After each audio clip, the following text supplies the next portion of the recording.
Hello everyone, this is Marissa Redenbaugh, your Juvenile Services Librarian. I'm here today to read you books about this week's theme, Father's Day. Once I get done reading, Racheal will come up and explain this week's craft. Let's get started. The first one we'll be reading is called Father's Day by Anne Rockwell, pictures by Lizzie Rockwell.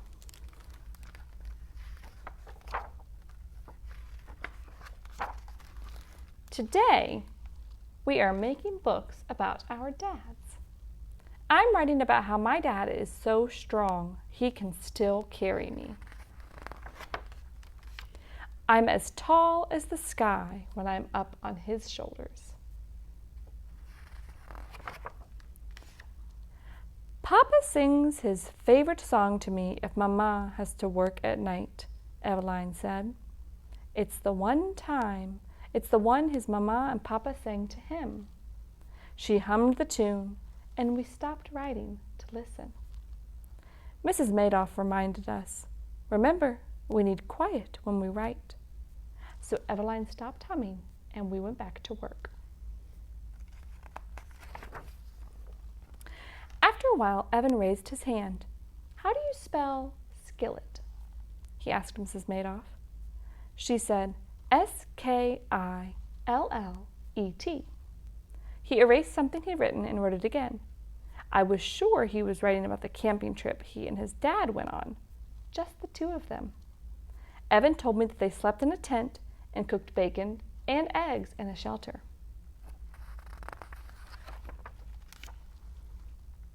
Jessica chewed on the end of her pencil. I don't know who to write about, she whispered. I have two fathers, my dad, who lives in Texas, and Lou, who lives here with me and Mom. Write about both of them, I said. Hey, why didn't I think of that? She said. When it was time to read what we'd written, Charlie went first. My father is a terrific person. He has lots of friends, and I know why. He never gets mad or loses his patience.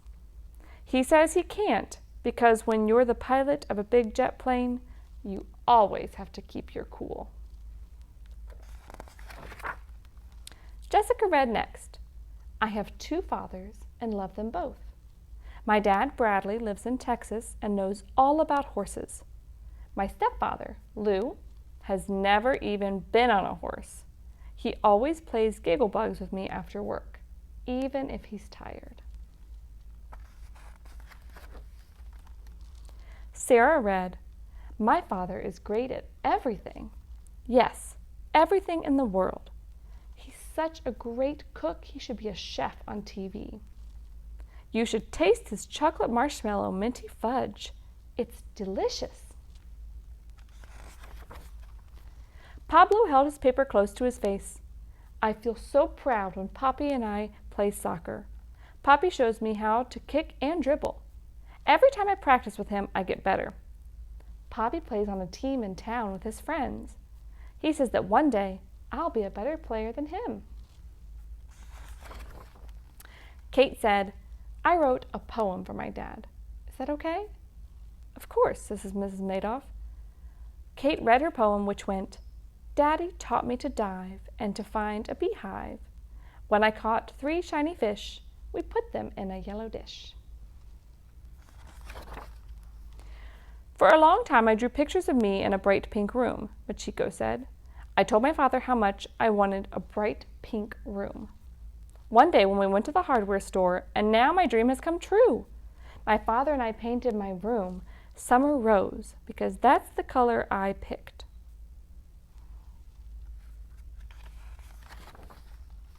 My dad reads all the time, Nicholas read.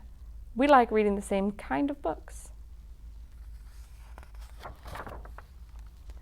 After lunch, we took our stories to the publishing center. Machiko's mother was helping there that day. She printed copies for all the dads. On the Friday in June before Father's Day, we came to school with our dads.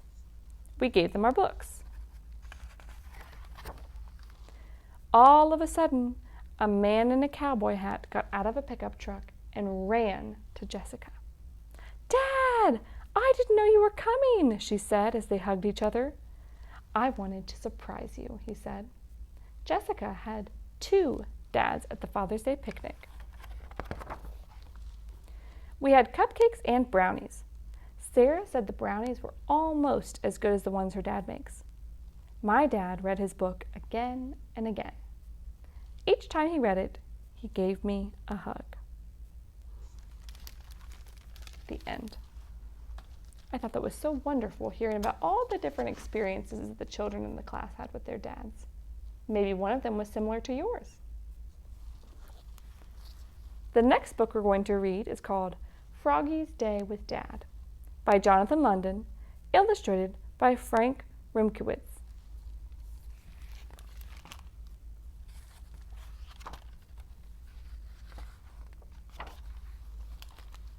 Froggy, called his mother. What? Cried Froggy. Rise and shine, said his mom. It's Father's Day. Hooray! Cried Froggy. He hopped out of bed and flopped to the kitchen. Flop, flop, flop. He'd been waiting a long time for Father's Day to come. At school, he'd made a special present. And now he was making Dad breakfast all by himself. He dropped an egg on his foot. Splat. Oops, said Froggy. Froggy, called his dad. What? What's that funny smell? You'll see, said Froggy. Then he served his dad breakfast in bed. Happy Father's Day, said Froggy. I made it all by my... Oops, it slipped. Splat. Oh, Froggy, said his mom. She scooped it up and Froggy's dad took a bite. Thanks, Froggy, he said. The eggshells are nice and crunchy.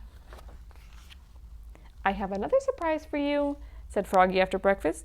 We're going to play golf for Father's Day. It's your favorite game. You're too little to play golf, said Dad. But you're just the right size to play miniature golf. Yippee, said Froggy. Let's go. First you have to get dressed, silly. Oops, said Froggy, and he flopped back to his room to get dressed. Flop, flop, flop. Zap, zip, zim, zoop, zip, zap. I'm ready, cried Froggy, and he and his dad leapfrogged all the way to the fun park. Flop, flop, flop. Okay, cried Froggy. Let's ride the bumper boats. Okay, said his dad. Then we'll play golf. Froggy sat on his dad's lap and helped steer. Whip splash, whip splash. Oof! They bumped another boat so hard that Froggy bounced up into the air. Whee! Turned a somersault and landed upside down in the boat. Thump!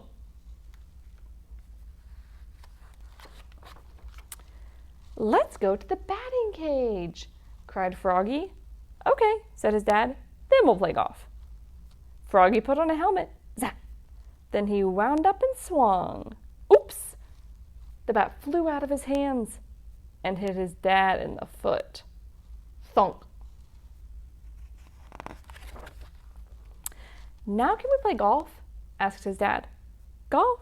Said Froggy. Why didn't you say so? Let's go. So they flopped over to play miniature golf. Flop, flop, flop. At the first hole, Froggy wound up and started to swing. Froggy! Yelled his dad. What? You're facing the wrong way. Oops, cried Froggy. I knew that. Froggy turned around. Then he wound up and started to swing. Wait, said his dad. First you have to address the ball. Oh, said Froggy. Hello, ball. No, his dad laughed. I mean, stand with your feet apart and place the head of the club behind the ball. Then swing. Froggy shrugged, then wound up and swung. Bam, bing, boing. The ball bounced off 3 windmill blades and landed in the hole. Plop! Hole in one, cried Froggy. Holy cow, said Froggy's dad. That was beginner's luck. No way, said Froggy. I'm a pro. After his dad's turn, it took him 9 times to hit the ball in, and Froggy said, Nice try, Dad. They flopped to the next hole. Flop, flop, flop. Now watch me, said Froggy, and he wound up and swung. Bing, bing, boing. The ball bounced off 3 towers and hit his dad smack in the head, bonk, and knocked him down. Oops, cried Froggy, looking more red in the face than green. Thanks, Froggy, groaned his dad, and he rubbed a bump on his head the size of a golf ball. The rest of the game was fun, though, especially for Froggy. He dove into a pond beneath a waterfall, flop, flop, splash, and came up with 7 balls. And when they got back home, Froggy gave his dad his special Father's Day gift. Happy Father's Day, Dad! His dad tore off the paper. Hip. Wow, a mug, he said. Yep, said Froggy. I painted the letters all by myself. It says, To the best dad I ever had. Thanks, Froggy, said his dad. This is the best gift I ever had. The end. Well, it seems like that they ended up having a pretty good time anyway. The next book is actually about a grandfather that they call Granddad. And it says The Trouble with Granddad by Babette Cole.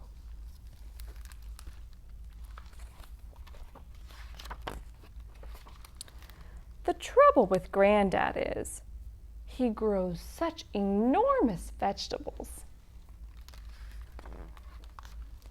They won all the prizes at the vegetable show. The other exhibitors were very jealous. We'll fix him, they said.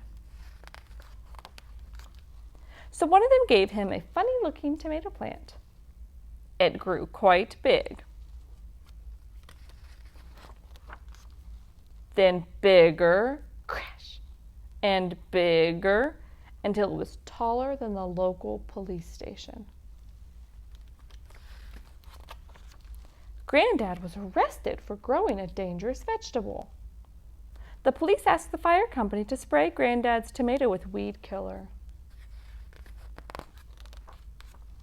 and the army to blow it up, and the Secret Service to destroy it with a secret weapon.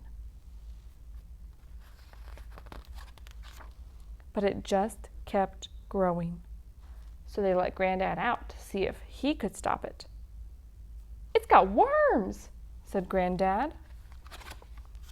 Sure enough, out popped an enormous caterpillar. It ate and ate until the tomato had gone. It went to sleep. Then that night, the prisoners broke out of their cells. But they soon ran back inside again. The caterpillar turned into a chrysalis. The police station couldn't take the strain.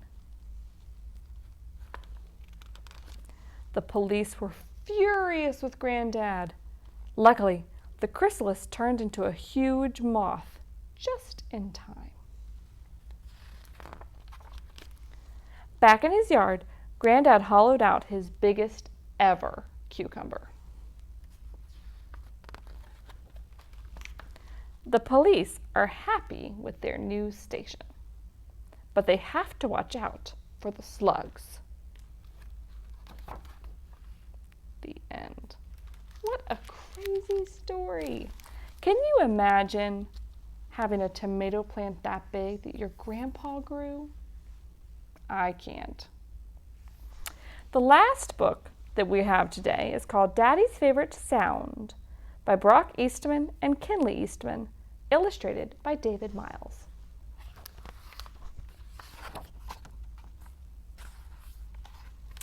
Little Lion flung open the door, dashed into the room, and blew her whistle with all her might. Daddy Lion grumbled and roared and sat up in bed. Little Lion smiled and asked, Daddy, Daddy, is this your favorite sound? Daddy shook his head. A whistle isn't my favorite sound. Then Daddy, Daddy, where can it be found? Little Lion, to find it, you'll have to look around. As Daddy flipped pancakes in a pan, Little Lion began to slurp her milk as loud as she could. And then she asked, Daddy, Daddy, is this your favorite sound? Daddy flipped a pancake onto her plate and said, Slurping milk is too silly to be my favorite sound. Then Daddy, Daddy, where can it be found? Little Lion, to find it, you'll have to look around. Little Lion pawed through her toy box looking for things that make unusual sounds. She spotted her slinky and began moving it from paw to paw. Throop, throop, throop. Had she found Daddy Lion's favorite sound? She jumped on his lap and asked, Daddy, Daddy, is this your favorite sound? Daddy leaned in close and listened. That's interesting indeed, but not my favorite sound. Then Daddy, Daddy, where can it be found? Little Lion, to find it, you'll have to look around. The Lion family was off to the store, and this gave Little Lion an idea. She climbed into the front seat of the car and pressed the horn as hard as she could. Little Lion smiled. Daddy, Daddy, is this your favorite sound? Daddy Lion shook his head while Baby Lion covered his ears. No, a honking horn is too loud to be my favorite sound. Then Daddy, Daddy, where can it be found? Little Lion, to find it, you'll have to look around.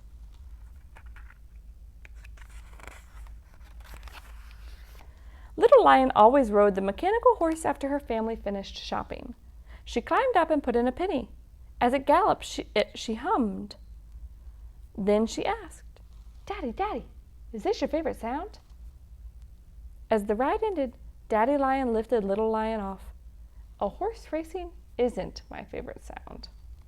Then Daddy, Daddy, where can it be found? Little Lion, to find it, you'll have to look around. When they got home, Little Lion still hadn't found Daddy Lion's favorite sound. While Daddy washed the car, Little Lion bounced her favorite ball. Daddy loved playing ball with her. Maybe this was his favorite sound. Little Lion bounced the ball quickly and asked, Daddy, Daddy, is this your favorite sound? Little Lion passed the ball to Daddy, and he bounced it several times and listened. No, Little Lion, this isn't my favorite sound. Then Daddy, Daddy, where can it be found? Little Lion, to find it, you'll have to look around. Daddy Lion and Little Lion climbed up to the treehouse for a picnic lunch. As they sat eating their sandwiches and vegetables, Little Lion crunched down on a carrot stick. Little Lion gasped, Daddy Lion loves carrots. Daddy, Daddy, is this your favorite sound? Daddy Lion stuck 2 carrots on his fangs, making him look like Mr. Walrus from down the street. I do love carrots, but crunching them doesn't make my favorite sound. Then Daddy, Daddy, where can it be found? Little Lion, to find it, you'll have to look around. Daddy pushed Little Lion on her swing, and the wind swept through her fur. His thick brown mane blew wildly in the air. Swinging was something she and Daddy loved to do together. Daddy, Daddy, does this make your favorite sound? Then Daddy, Daddy, where can it be found? Little Lion, to find it, you'll have to look around. Little Lion spent the rest of the afternoon trying different sounds. Bzz, bzz, bzz. Was it the buzz of Daddy's mane trimmer? Crackle, pop, crackle, pop. The crackle and pop of the fire in the fireplace. Drip, drop, drip, drop, drip, drop. Maybe it was the drip drop of his coffee maker. Again and again, Little Lion asked, Daddy, is this your favorite sound? And again, Daddy Lion replied, No, Little Lion, that is not my favorite sound. Then Daddy, Daddy, where can it be found? Little Lion, to find it, you'll have to look around. Still, Little Lion had not found Daddy's favorite sound, and after dinner it would be time for bed. As Daddy finished praying before their meal, Baby Lion began to clap. Daddy smiled. "Thank you." Little Lion perked up. "Daddy, Daddy, is clapping your favorite sound?" She clapped her paws a couple of times. Daddy Lion shook his head. "No, Little Lion, clapping isn't my favorite sound."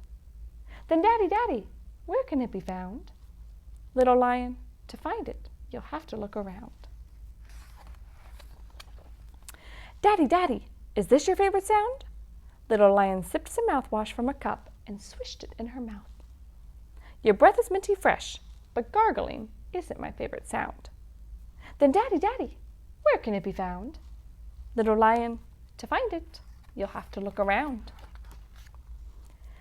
Little Lion had not found Daddy Lion's favorite sound, and since it was time for bed, her search had come to an end. Little Lion said, "Daddy, Daddy, I love you," as she hugged Daddy Lion. "Can you tell me, what's your favorite sound?" "You just made it," Daddy Lion said. "Words?" Little Lion asked. Daddy Lion gave her a wink. "Special words." "I love you?" Little Lion asked. Daddy Lion grinned. "That is my favorite sound."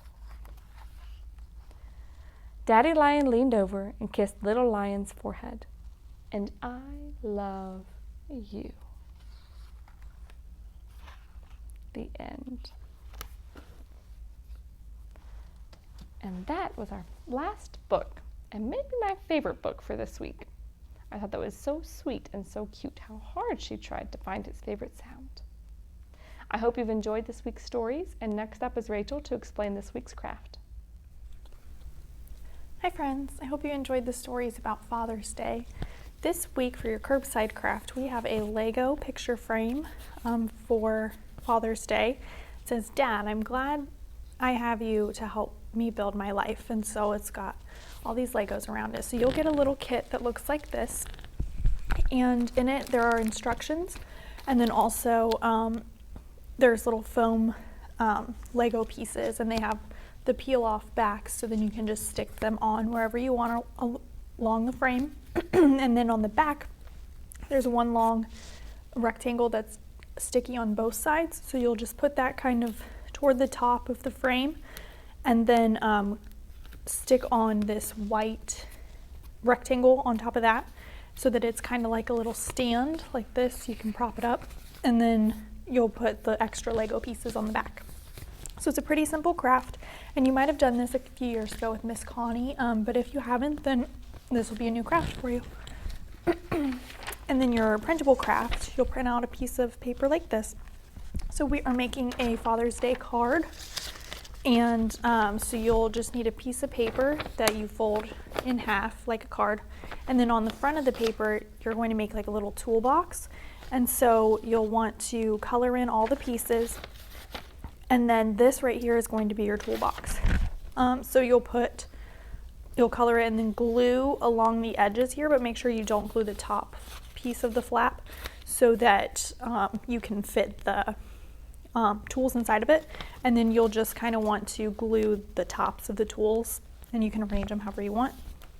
And then I just put little lines around it, and then on the inside of the card you can put whatever you want. So I hope you enjoyed the stories and that you enjoy the crafts, and we'll see you next time.